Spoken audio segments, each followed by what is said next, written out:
Please be seated.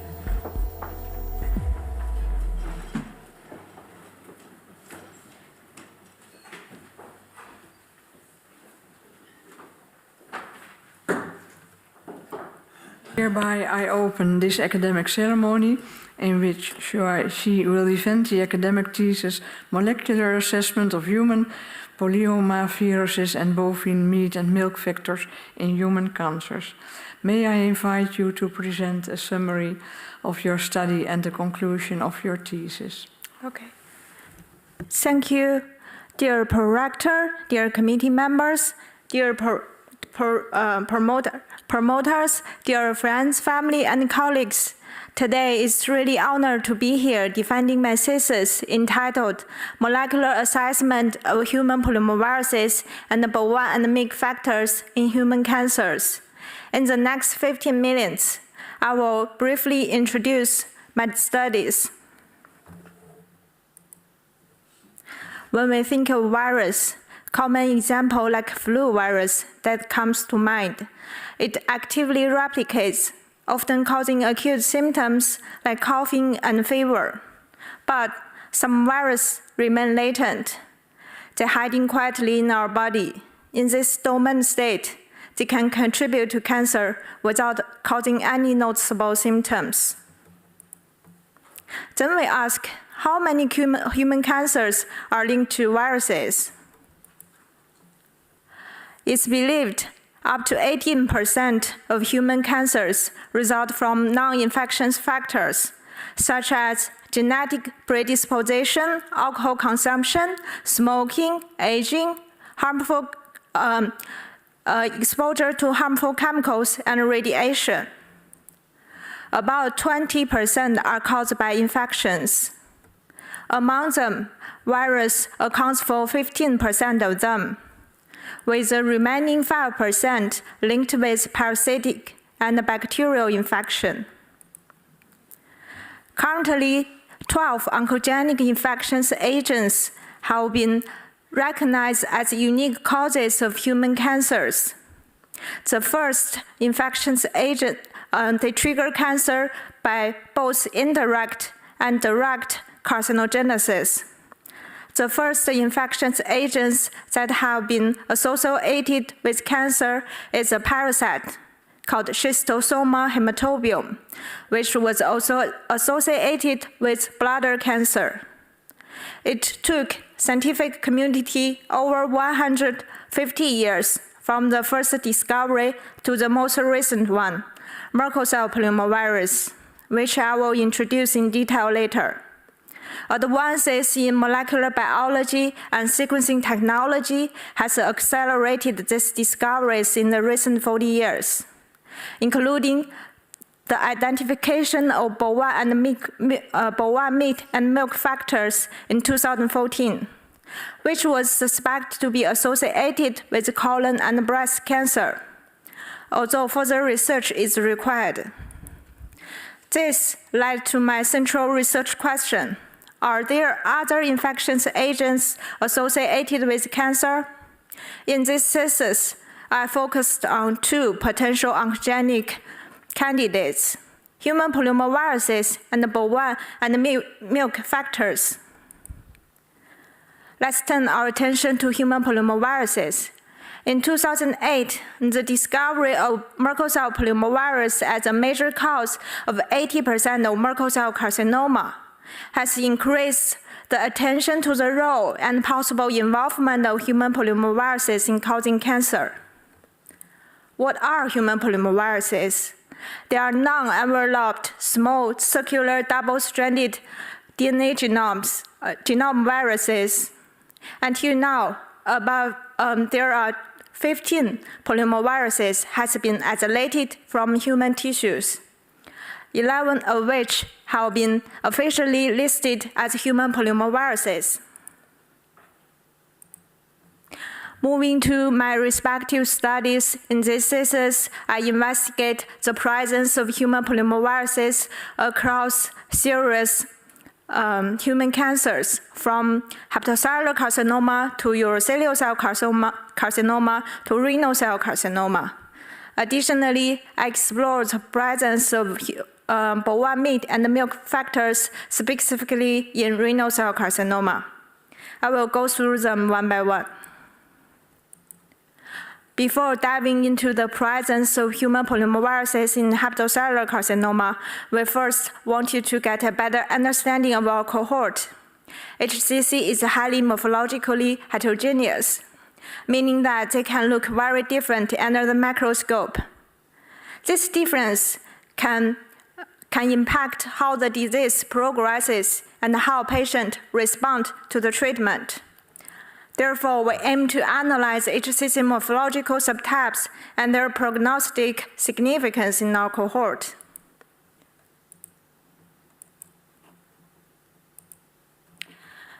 We analyzed 62 HCC specimens, characterizing them into 3 groups, using WHO classification and international collaborating on cancer report guidelines. 21 cases as conventional HCC, 18 cases as conventional, 18 cases as distinct HCC, mostly steatohepatitic HCC. 23 cases showed heterogeneous morphology. In summary, the predominant subtype was steatohepatitic HCC, but most cases exhibited multiple morphological patterns. Then we ask, do these differences impact patient outcome? Then we compare the key clinical factors, such as overall survival, vascular invasion, and tumor stage. No significant difference was found. We conclude, while most HCC tumors showed mixed morphology, this heterogeneity didn't clearly affect prognosis. Based on our previous findings of nucleic acid and the immunoreactivity of human polyomaviruses in cholangiocarcinoma, we wanted to investigate the prevalence of human polyomavirus in hepatocellular carcinoma. We isolated DNA from 60 HCC tissues and 50 adjacent non-neoplastic liver tissues and tested for quality. By using consensus PCR, we detected Merkel cell polyomavirus, human polyomavirus 6, and 7. Along with specific PCR, we detected human polyomavirus DNA in 39% of samples. Then we aim to determine which cells harbor human polyomaviruses. By using fluorescent in situ hybridization and immunohistochemistry, we localize the virus within both HCC cells and nearby hepatocytes. We conclude, while Merkel cell polyomavirus, human polyomavirus 6 and 7 can infect HCC cells and hepatocytes adjacent to tumor tissues, the difference in prevalence of Merkel cell polyomavirus and human polyomavirus 7 and their partial immunoreactivity pattern might suggest their role as bystander in HCC carcinogenesis. Then, we wanted to explore the role of human polyomavirus in urothelial cell carcinoma. We analyzed over 22,800 urine samples, focusing on 30 patients with decoy cells, which exhibit cytopathic effect, serve as a surrogate marker of human polyomavirus infection. Among them, 14 had UCC history. Then we performed PCR and immunohistochemistry on both UCC FFPE tissues and urine samples. Here's what we found. We found GCPYV DNA in 3 out of 14 FFPE UCC FFPE tissues, MCPYV in 2 out of 14 UCC FFPE tissues, with 1 showing specific Merkel cell polyomavirus large T antigen-specific nuclear protein expression.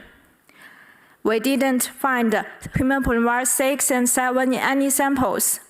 Most interestingly, we found GCPYV were more prevalent in urine samples than in UCC samples, in UCC FFPE samples.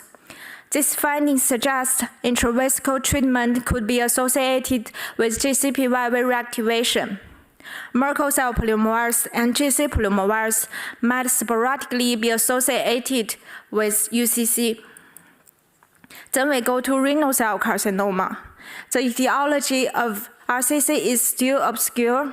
BKPYV and GCPYV enter latency after primary infection in renal tubular epithelial cells. Then, we aim to determine the presence and distribution of human polyomaviruses in RCC and 4 differently spaced adjacent non-neoplastic tissues.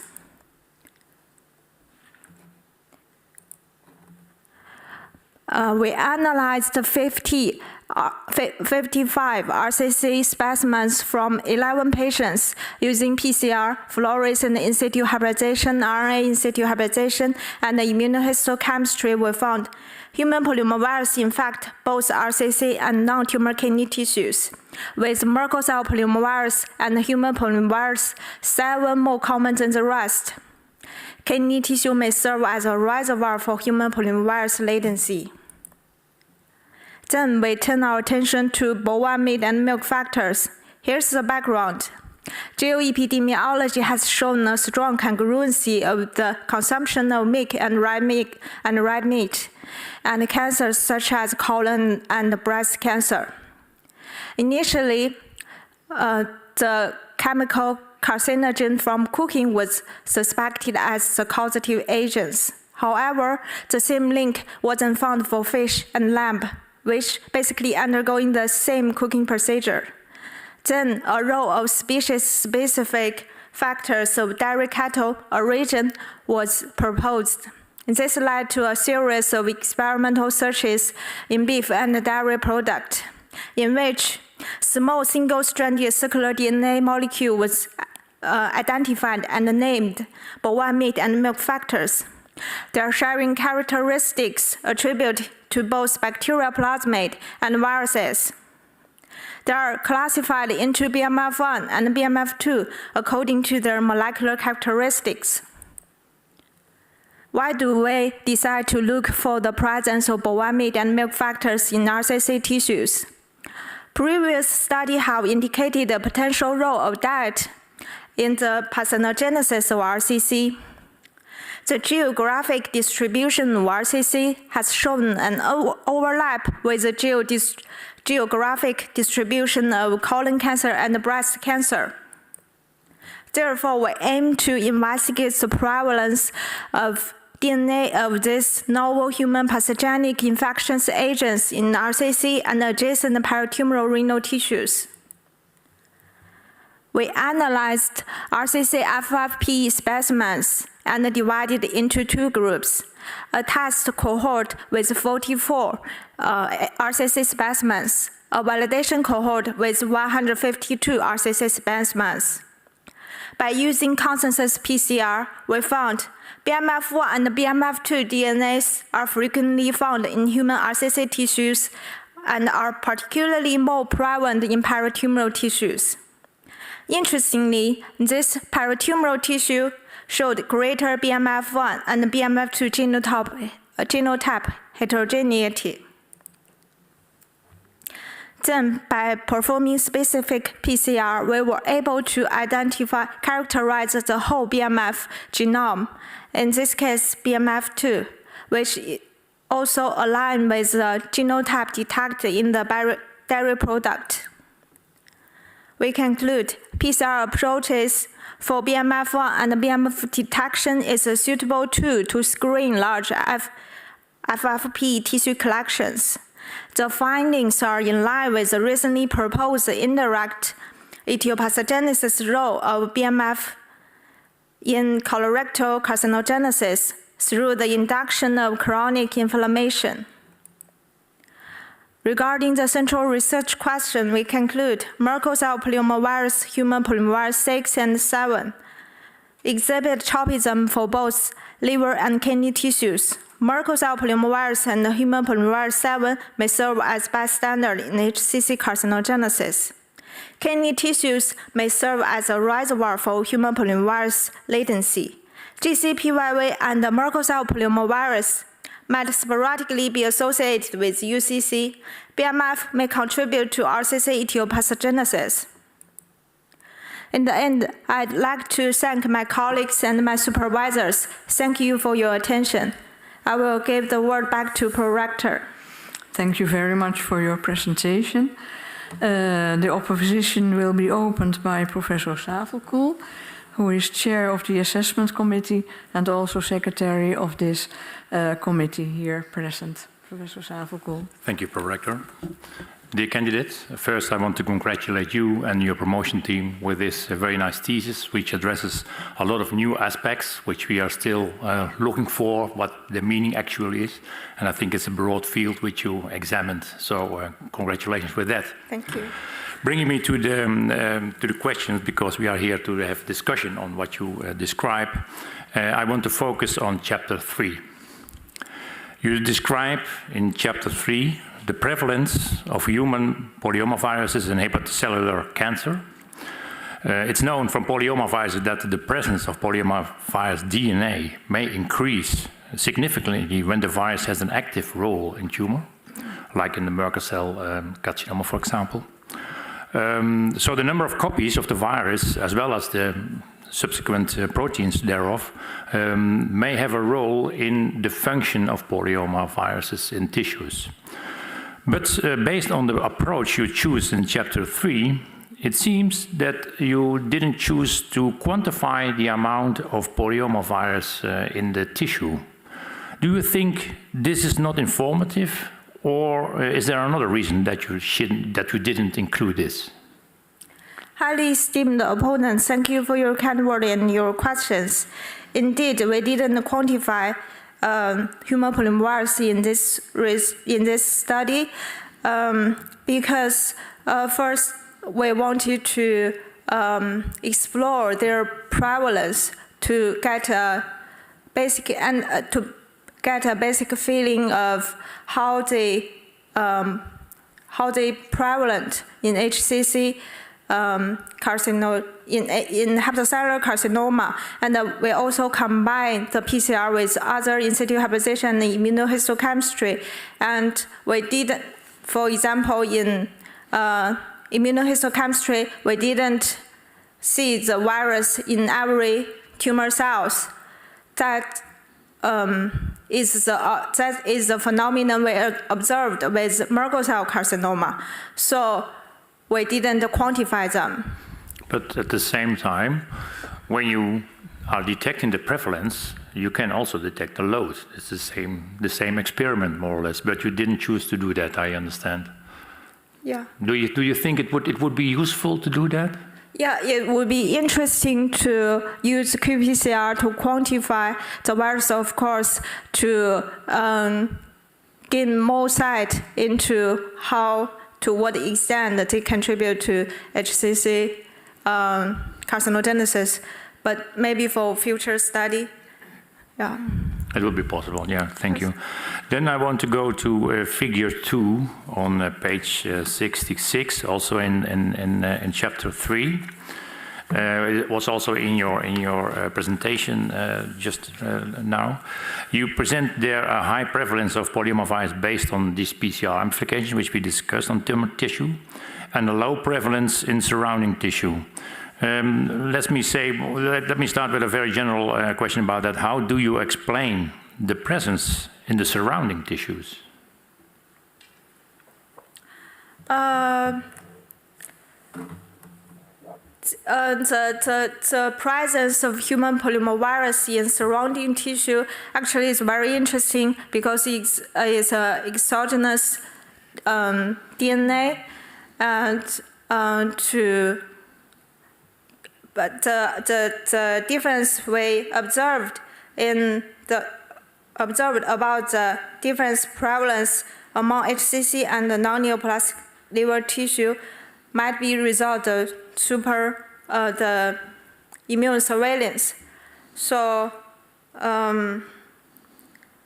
yeah, it's very interesting that they are present in the non-neoplastic liver tissue, but their role or the mechanism we need to further investigate So I don't have a clear answer for this right now. No, but I can understand. We can come back to that later on, because I want to continue on that, because in figure 2, you show that in the tumor and the surrounding tissues, the prevalence of the viruses is much higher than the surrounding tissue. But I was looking at that picture, and I was thinking, isn't that a self-fulfilling prophecy? So it's a logical consequence, because the tumor is a clonal expansion of one cell type, and in that cell type can be the virus present. So then if you take 100% of this cell type, you have 100% matched with virus, whereas in the surrounding tissues, you have all kinds of different cells. So isn't this a self-fulfilling prophecy that you always find more virus in a clonal expansion in a tumor than in the surrounding tissue? Do you understand my question, what I mean? If I understand you correctly, you're asking if in the clonal integration is 100%, you're gonna find polyomavirus more in the tissue than in non-tumor tissues? Yeah, because in the surrounding tissue, there's all kind of different. Not every cell will have a poliovirus. Yes. In there. So it will always be higher in the tumor cell. Do I make a mistake in that? No. It's at least is the situation for Merkel polyomavirus, because it's clonal integrated. So you would expect all the tumor cells can harbor Merkel polyomavirus. And if you look with this statement to the figure 7 of figure 2, sorry. How should what does this mean then, actually? Because I'm just struggling with the fact that you find something which is, in my opinion, maybe very logical. Yeah. By only looking at this figure, actually it's very interesting. We find more human polyomavirus in tumor tissue than in non-tumor tissue. But we need to, combining it with immunohistochemistry result, we found only partial immunoreactivity across the tissue. So that is not like Merkel cell polyomavirus associated Merkel cell carcinoma. You can see every cell is positive, every tumor cell is positive. Yep. So it's not inconsistent. So our assumption is they are more prevalent because of the immune surveillance, like secondary to the HCC carcinogenesis. Yeah, and that's also what you conclude then, that it could be a bystander of the tumor. Yeah. Yeah. If I have some small question then, because coming back to my previous question, what I said, you detect the prevalence of these, and you do PCRs and you check them. But as you state also in your proposition 8, you say sequencing is very important, especially single cell, but you didn't do that, and you didn't sequence neither you did sequence these PCR fragments, because wouldn't it be good to sequence the fragments, because then you can compare whether our some single nucleotide polymorphisms in promoter sites or something like that, to get a more insight in what the difference is between the virus in the tumor and the surrounding tissue, or do you think that's not of value? Yes, indeed. The sequencing can provide us valuable information on their role. In this study, we sequence them by Sanger sequencing. So just sequencing the amplified amplicant, like the amplicant that. So by doing that, we can compare all the PCR product with the reference stored in NCBI. So of course, this all product with a variation in nucleotide, but we didn't find like very capture mutation like happened in Merkel cell polyomavirus associated Merkel cell carcinoma. So we didn't see that. But for the single cell sequencing or other next generation sequencing is well, I think it's makes sense to do them in the future. Yeah, okay, I agree with you, and thank you for the discussion. I give the word back to the Pro-Rector. Thank you very much. The opposition will be continued by Professor Stickler, Professor of Gynecology in the University of Aachen. Thank you for coming to Maastricht, and the floor is yours. Yeah, thank you so much. Dear defendant and dear team of the pathology department, thank you so much for your presentation and the nice work. I would like to start with a first more general question. So you focused on in your work on the polyomaviruses and Merkel cell virus in regards to the different tumor types. But there are other polyomaviruses like the BK and GC polyomavirus known for a long time now, 50 years. Do you have really some evidence, convincing evidence for the potential of tumorigenesis induced by these polyomaviruses in the literature? Highly esteemed opponent, thank you for your question. Yes, there's a paper reporting BK polyomaviruses is associated with micropapillary subtype of urothelial cell carcinoma by demonstrating there was a truncated mutation in their large T antigen, so which is in line with the Merkel cell polyomavirus associated Merkel cell carcinoma. So basically, the truncated large T, the large T antigen was truncated, but preserve the oncogenic domain that can still bind to RB and P53. So the truncated mutation result in the replication deficiency. Okay, thank you. So you mentioned just P53. Are there any functional assays done to see if these viruses, the virus DNA, is interacting with P53 as a tumor suppressor gene, or? There's animal studies, and also I think cell model studies that have been proved the large T antigen can bind to P53, and by this mechanism they can prevent the apoptosis pathway. So in our study, in this book we didn't explore their interaction with P53, but for our previous work, we detected the presence of human polyomavirus, especially human polyomavirus 7, in systemic epithelial carcinoma.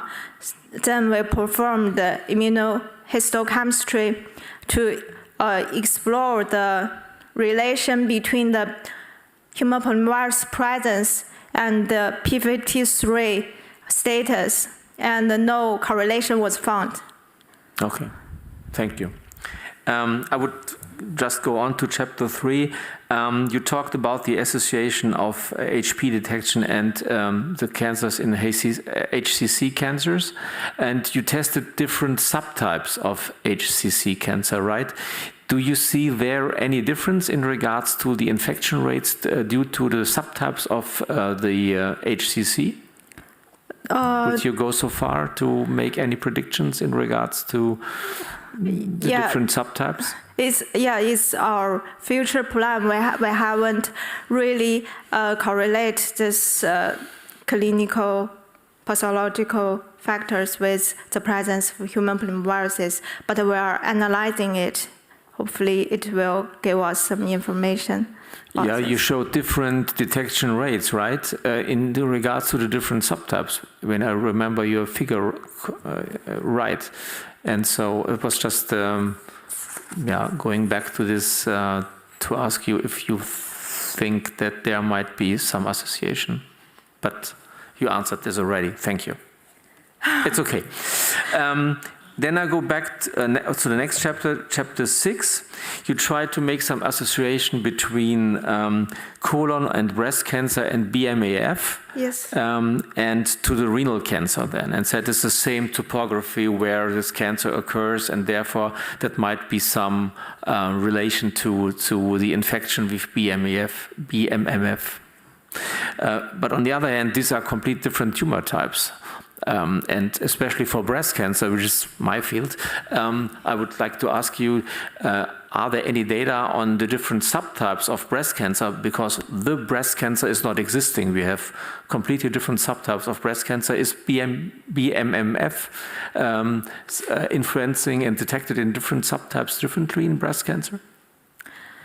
That's a very interesting question, but I haven't really looked into the relation with different subtypes, so I don't have an answer for that now. But because of the topography of the distribution of breast cancer and colon cancer and renal cancer incidences, you just thought to look into the viral oncogenesis, correct? Yeah, but and also a potential role of diet in narcissistic carcinogenesis is proposed. Although it's controversial, but it could be a reason. And also, previous study has proved that their transcriptional activity in an embryonic kidney cell line. But it's an infant cell line, but it's kidney cell line. So we just want to explore the presence. Okay, thank you. One more question? Time for one more question? Okay. So my last question would go into a little bit more the technique. So you used in your essays the fish test, of course. And my question is, if you were able to maybe see, or if the fish test is able to see if the DNA of your viruses are integrated or in an episomal form in the cells due to the pattern of the fish test. Indeed, there's a paper about the Merkel cell polyomavirus stating that by looking at fish signals, we can determine whether it's integrated or episomal, but this finding is based on previous studies. Like previous study has already proved that by Southern blotting and NGS that Merkel cell polyomavirus is clonally integrated in MCC. Then they correlate this. They say punctate signal might represent integrated state, and the combination of diffuse and punctate signal might indicate the episomal state. But in our study, we don't have previous data like the NGS or the Southern blotting, and we didn't also do the open access database analysis, so we don't know if integrated or episomal. We cannot just apply that evidence to our result, our data, so no. But you saw this punctated or the diffuse pattern also in your analysis? Most of the time it's punctated. Okay. Thank you. Thank you. The opposition will be continued by Professor Ramakers, Emeritus Professor of Molecular Cell Biology on this university. Thank you, Pro-Rector. Dear candidate, first of all, let me congratulate you with this beautiful work on a difficult topic and also a very new topic. You showed in your introduction that the polyomaviruses have not been discovered until, let's say, 20 years ago, and the BMMFs even have been discovered even more recently. And that brings me actually to my first question, and that is about the nomenclature. the nomenclature naming the viruses, because if I look at page 15 and 16 in your thesis, you have a list of the different types of polyomaviruses. Yes. And I can only find the Merkel cell polyomavirus to induce a cancer, a Merkel cell carcinoma. The others, as far as I can see at least, do not induce cancer. At least it's not known whether they induce cancer. You show now for some of these polyomaviruses that they, let's say, they are at least associated with different types of cancer. And my question is actually, do you expect that for the polyomaviruses in the future, when more of them have been discovered and more studies have been done on cancer, and their association with cancer, that we will have a nomenclature similar to that of the human papillomaviruses, because we know 150 or maybe 200 different papillomaviruses, a number, 15 or so, are known to cause cancer. Do you expect that we will have a separation in the future of, let's say, oncogenic polyomaviruses and a group, let's say a larger group even of non-oncogenic polyomaviruses, and that we will adapt, let's say, the HPV type of nomenclature also to the polyomaviruses? Highly esteemed opponent, thank you for your kind word and your questions. Yes, in the case of HPV, there are high risk HPV groups, and yeah. Yes, the answer is yes. I think there will be different. We can stratify patients in different groups according to different virus, like. But also the viruses then into oncogenic and non-oncogenic. Into oncogenic and non-oncogenic. Yeah. So would you call one of the viruses? I think it's the human polyomavirus 7. Would you call that an oncogenic polyomavirus now?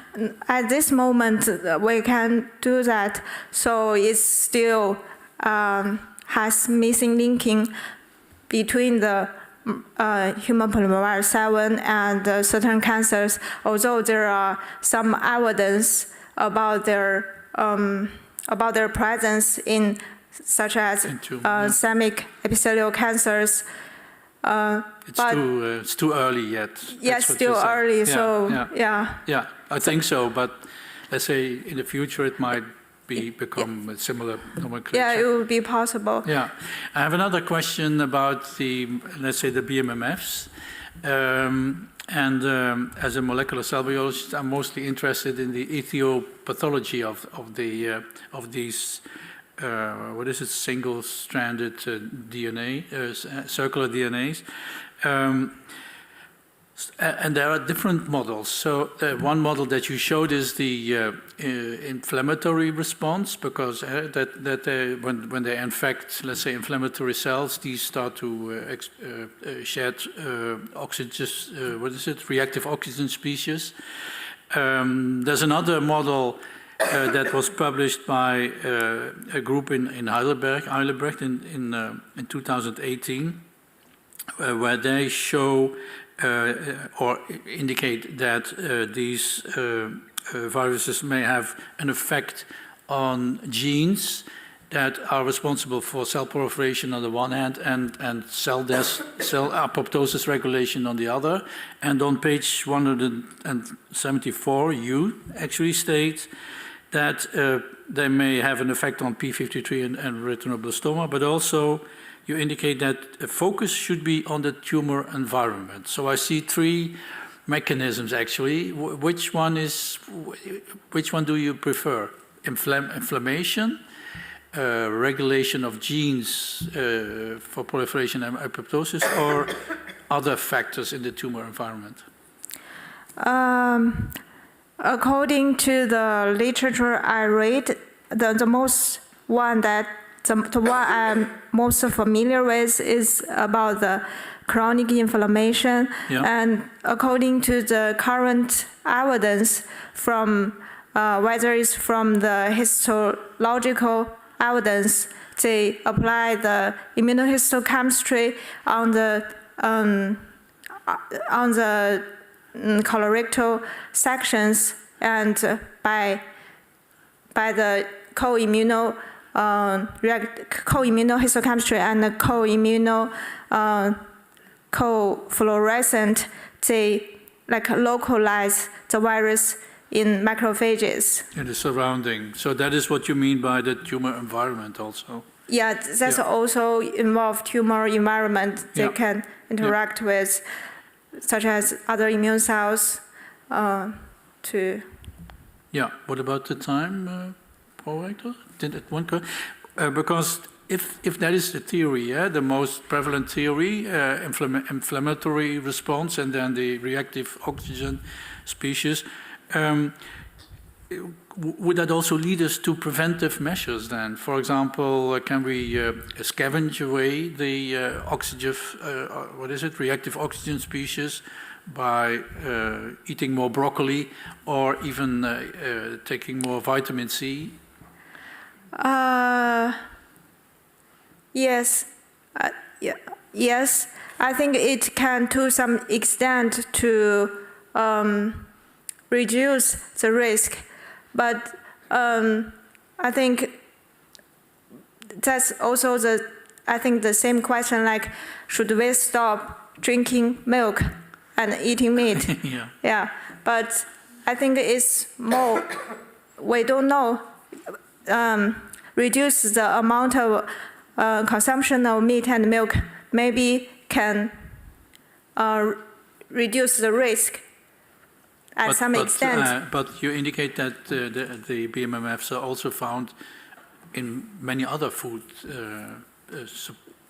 food and other species. Yeah, I'm aware that are also found in many broad spectrum food sources, but according to the current evidence, the histological evidence and the molecular analysis and their transcriptional activity, that can deny their effect in the carcinogenesis. Okay. Thank you for your answers. Thank you. And I give the word back to the Prorector. Thank you. The opposition will be continued by Dr. van den Brule. He is clinical molecular biologist from Jeroen Bos Ziekenhuis. Thank you for coming to Maastricht. Okay, you're welcome. Thank you, Prorector.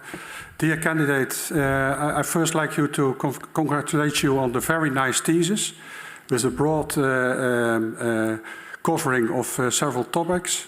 I also like to congratulate your promotion team, which already is working on a long time on viral oncogenesis, and you are continuing this success story. So, what I've seen in your thesis is that you use the consensus primer approach, which, in my opinion, is very powerful because it was successful in the papillomavirus research in the 80s of the last century. And so I think it's very good for investigating the diversity of viruses, but also for the BMMFs. And if you want to look for new virus types or new types of BMMFs. But I hope you agree with me that the assay is not that sensitive. Thank you, highly esteemed opponent, for your kind word and questions. Sorry, I'm lost a little bit. Yes. You ask. No, I will help you. So when you do a consensus PCR, what yes. I've seen, you look at the. In my opinion, you can only successful sequence the PCR products when they are visible at the gel level. So that means that all PCR products which are not visible at the gel level you will miss by sequencing. So do you think it is possible to increase the sensitivity of your assay in an easy way? So you can use it for epidemiological studies? And if so, when you have a more sensitive technique, then maybe you have a problem that you find virus and BMMFs everywhere. because you are maybe too sensitive. Yes, yes. It could be with a more sensitive consensus PCR, you can detect more of them. But our focus is to test the presence of them in tumors and in adjacent tumor tissues, but not the diversity of them. So we also perform other techniques so to validate and gain more information on their role in carcinogenesis. So the sensitivity, for sure we can increase the sensitivity, but I wouldn't think it would be a major issue in our studies. Okay, I don't completely agree with you, but we can discuss it later on. Okay. So to switch to chapter 6, the BMMFs, which are already discussed previously, is a very interesting topic. I think what is quite new. And what also triggered me is that you say it is an infectious agent. But can you speculate on that? Which is the proof that it is infectious? Infectious agents. We call it as infectious agents. First is molecular characteristics is attributed to both bacterial plasmid and virus. And also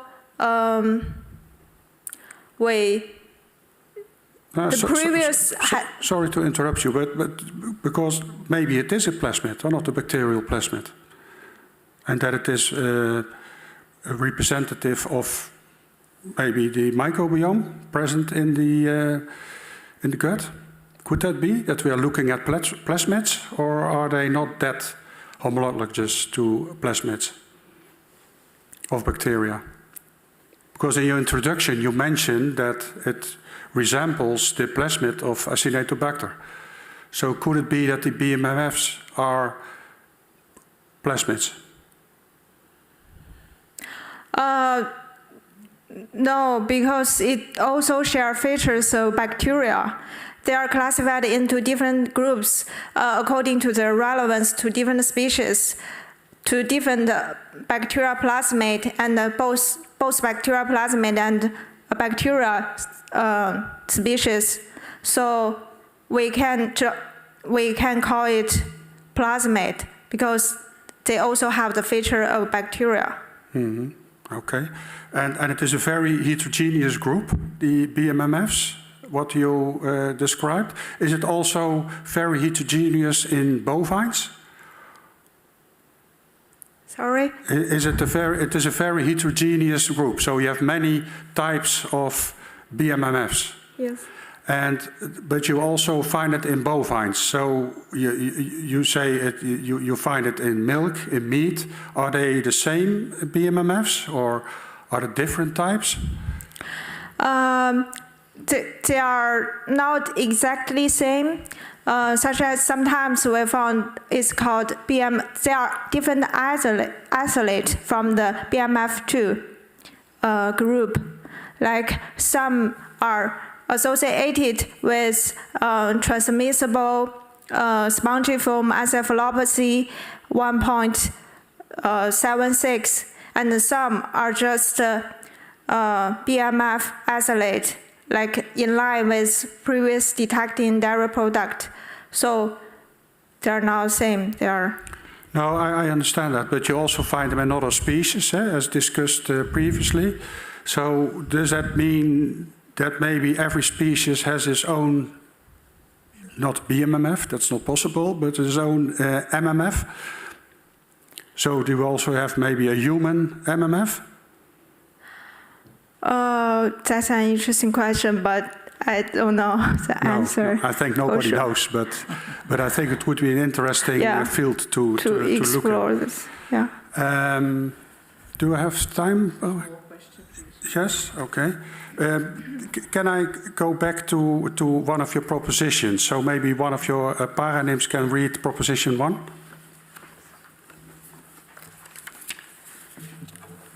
The varying prevalence of MCPYV and HPYV7 between HCC tissues and peritumor liver tissues likely suggests their involvement as bystanders in HCC carcinogenesis. Okay, thank you very much. Can you comment on the bystander effect? Because I should say, when you find it more in the tumor, in comparison to the normal tissue, you should say it is an argument that it has something to do in the oncogenesis. But now you're saying it is a bystander, so I was a little bit puzzled by that. It's true. The higher prevalence was observed in HCC tumors, but when combining this with immunohistochemistry result, the partial immunoreactivity pattern we observed, then it seems like they act as bystander. Because if they act in a direct carcinogenous way, like Merkel cell polyomavirus act in Merkel cell carcinoma, then we would expect the every tumor cells should be stained positive by the large T antigen antibody. So that's not what we observed, so we have this conclusion. Okay, thank you very much for your answer. I give the mic back to the prorector. The opposition will be continued by Dr. Severus Rijvers. She is perinatal and child pathologist at this university. Dear candidate, first of all, I also would like to congratulate you with your hard work and also for your team on this thesis. I really enjoyed reading the thesis and I'm impressed with your results. So my first question is about proposition number 9. Maybe your other permanent can read it out loud. Yes. Success is not failure. Failure is not fatal. It is the courage to continue that counts. Thank you. Maybe you can explain to me how this relates to your PhD trajectory. Yeah. Esteemed opponent, thank you for your kind word and your questions. With this proposition, I wanted to highlight the importance of perseverance and also the resilience. So you can come across a lot of difficulties, whether it's from the experiment, it doesn't have the expected result, and from like every aspect. So sometimes just frustrated, but along this time, by keep asking why and how, so and thinking perspective from others, that can contribute to my both personal and scientific growth. Yeah. Thank you. So my next question is about chapter 2. In which you morphologically subtyped hepatocellular carcinoma. And you described a very interesting finding on page 40. You found a negative correlation between vascular invasion and also having a single growth pattern in HCC NOS on page 40. But to my surprise, there was no mentioning of this finding anywhere in the discussion or in the conclusion. I was wondering, why is that? Because I thought it was really interesting. The vascular invasion with the growth pattern, you mean? Yes. So if there is a single growth pattern, you have less chance of having vascular invasion in the tumor, which is an important prognostic factor as well.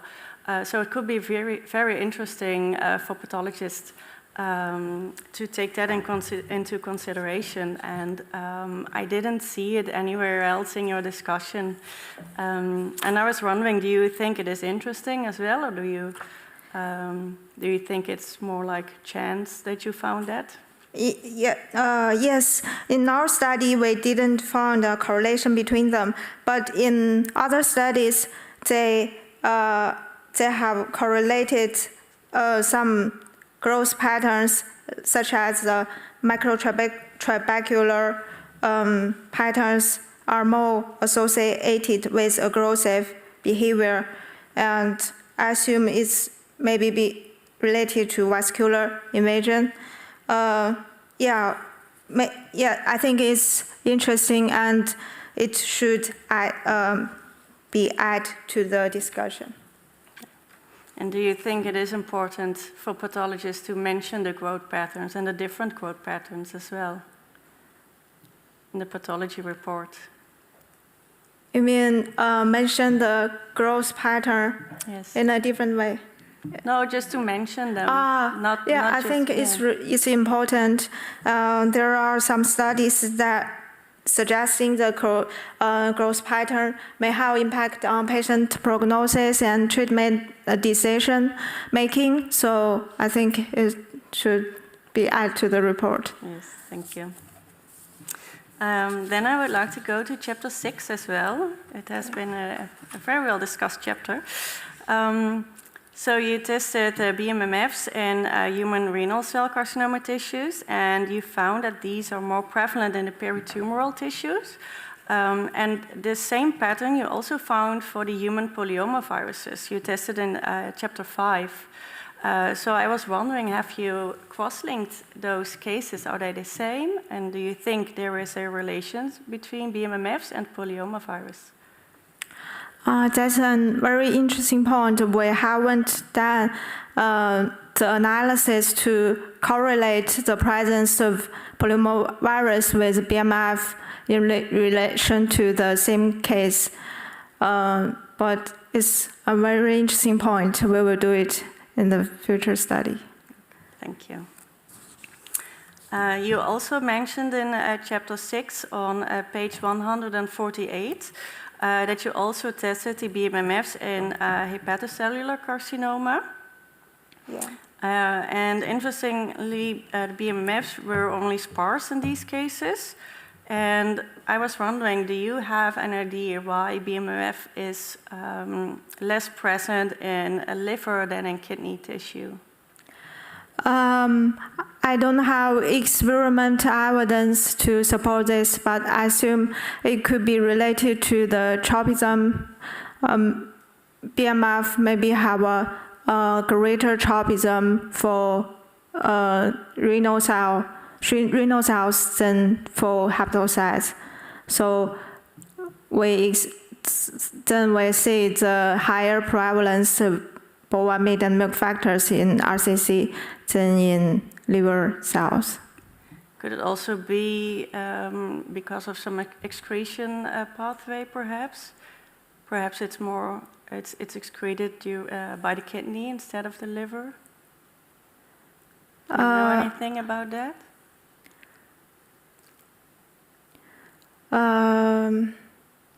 I don't think it is really known yet, but perhaps it's interesting. Yeah, it's interesting to explore. Okay, so let's go back to chapter 5, in which you mapped polyomavirus and renal cell carcinoma tissues. You used 55 blocks from 11 patients. And all patients show positivity for polyomavirus, but only 6 out of 11 tumor samples. So this is about half the cases, so I was thinking it's more or less by chance, maybe. Could you find a way to find out whether it is chance or not because of the latency of polyomavirus in kidney tissue, to expand your research to test whether it is latency of polyomavirus or whether it is involved in carcinogenesis? So you are asking if it's possible that to explore their latency in RCC tissues? Yes, to see if it's if there's any way how you can find out whether the polyomavirus is related to carcinogenesis in the kidney or not, or that it is just by chance and that it is latency, and that is just it was just there in the primary tumor cell that became the cancer. Yeah. So to determine if they play a causative role or just act as an innocent bystander, we could perform further experiments such as functional assays to... You may shortly finish your answer. Okay. So we may perform functional assays and also include animal models to really establish if it's causal relationship. Okay, thank you. Thank you. Okay. Shuai Shi, the time appointed for defending your thesis has passed. The committee present here will now withdraw to discuss the quality of your thesis and your defense. I request that you and your team and the audience await the results of our deliberation and our return in this room.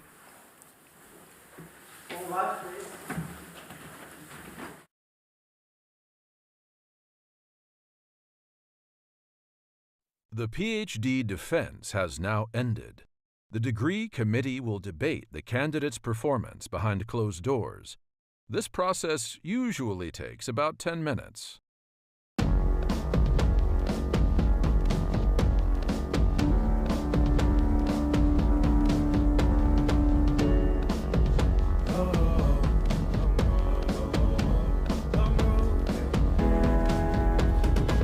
Long road to the south side.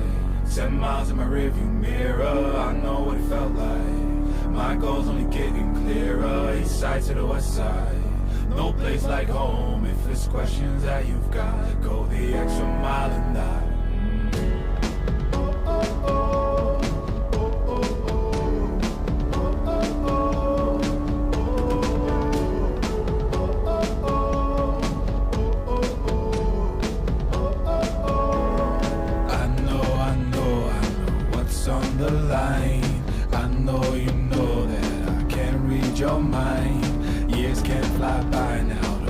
All your time, 'cause I'll go the extra mile.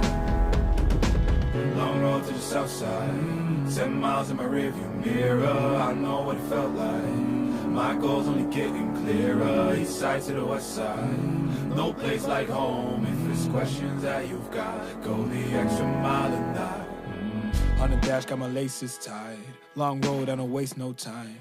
Break rules because fate decides. With the team and we chase the light. I make a move, fall down, shake it off. I hate to lose, bad branch, break it off. No room for negativity, praise and love. Prepare for deep part cause we're taking off. Get the mileage, traveling so far from home. Gathering knowledge, other connections.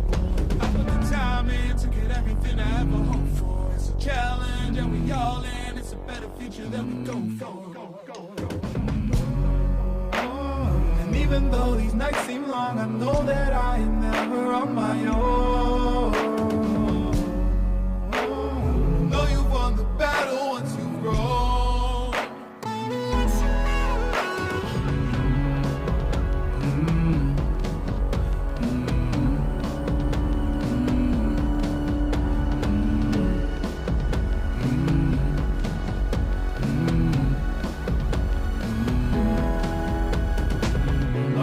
South side, 10 miles in my rearview mirror, I know what it felt like. My goal's only getting clearer, east side to the west side. No place like home, if it's questions that you've got, go the extra mile and die. Long road to the south side, 10 miles in my rearview mirror, I know what it felt like. My goal's only getting clearer, east side to the west side. No place like home, if it's questions that you've got, go the extra mile and die.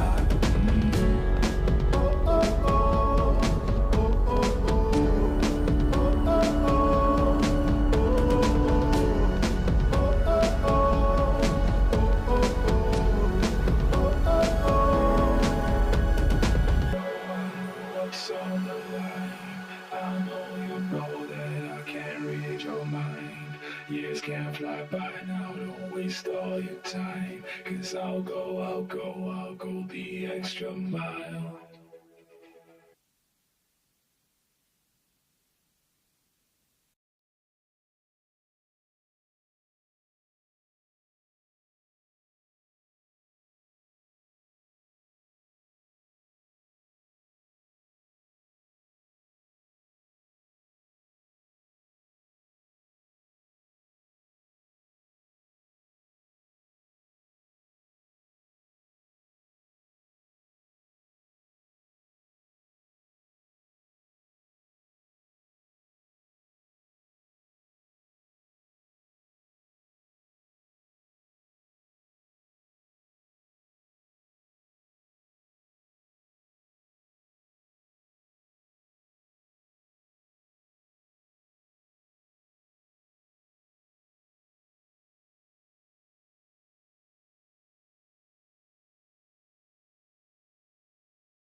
Shuai Shi, the degree committee here present, has assessed the quality of your thesis and your defense. In view of its positive verdict, and taking into account your previous qualifications, the degree committee has decided to grant you the degree of doctor. Professor Zurhauser is authorized to confer upon you this academic distinction in accordance with the Dutch university custom. I invite your supervisor to now take the floor. All right, please.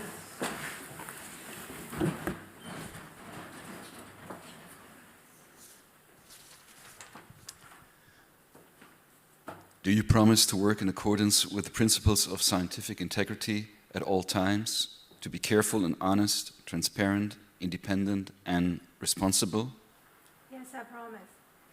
By the authority vested in us by law and in conformity with the decision of the committee here present, I hereby confer upon you, Shuai Shi, the degree of doctor and grant you all rights attached by custom and law.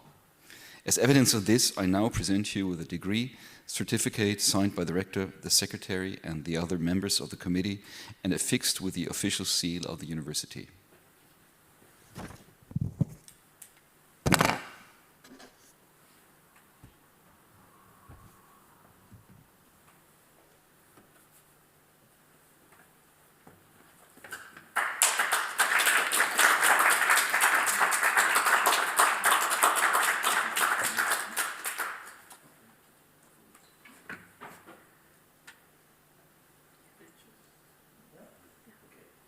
Please be seated.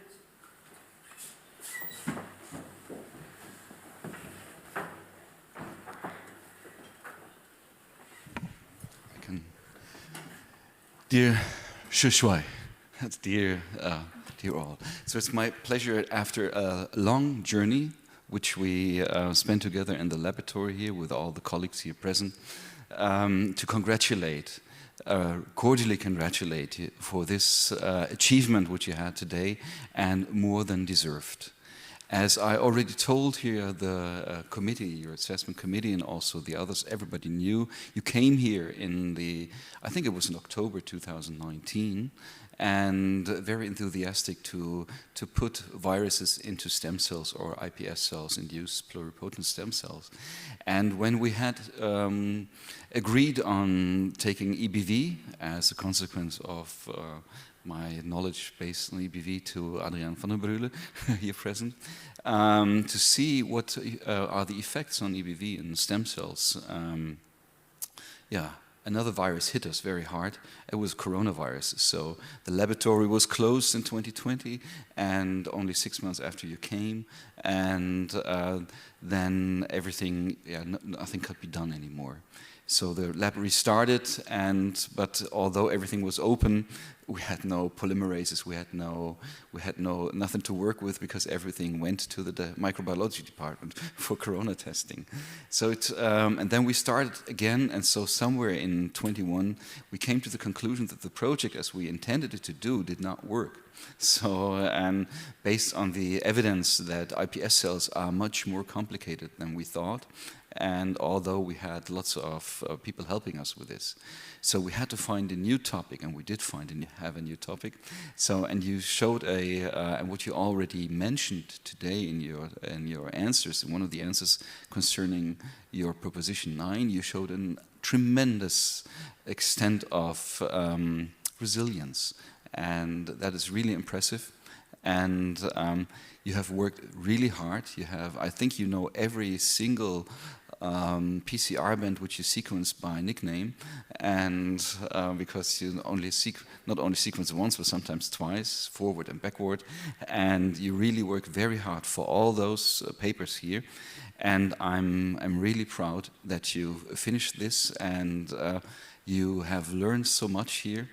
And I can't avoid it for you to tell about when we had our first interview in online. You might remember, and your English was quite good. I said, yes, that's seen all the circumstances. That's good. She can come here.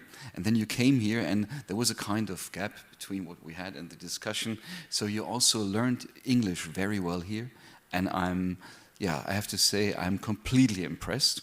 And I know that you're now an independent and mature researcher, and you can, I wish you all the best for your future, which you will, as far as I understand, will follow up in oncology or GI in China. And I'm sure we will stay for a long time in contact, and lots of success, a bright future for you and all of you. Congratulations. Yeah.